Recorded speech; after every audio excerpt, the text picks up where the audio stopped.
यानंतर एक breaking news पाहूयात। महायुतीचा लोकसभेचा फॉर्म्युला ठरल्याचं कळतंय। 30-13-5 हा फॉर्म्युला असल्याची माहिती लोकशाही मराठीला सूत्रांकडून कळतेय। तर भाजपला 30, तर शिवसेनेला 13 आणि राष्ट्रवादीला 5 जागा मिळण्याची दाट शक्यता वर्तवली जाते। सूत्रांकडून ही माहिती कळते, त्यामुळे आता महायुतीचा लोकसभेचा फॉर्म्युला ठरल्याची माहिती सूत्रांकडून दिली जाते।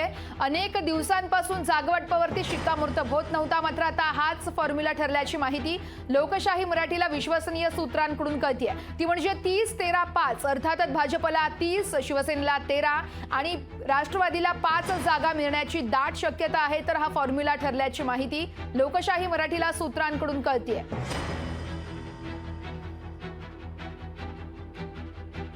महायुतीचा लोकसभेचा फॉर्म्युला ठरल्याची माहिती कळतेय। 30-13-5 चा फॉर्म्युला आहे आणि याच अनुषंगाने आता जागावाटप देखील लवकरच होणार असल्याची माहिती लोकशाही मराठीला सूत्रांकडून कळतेय।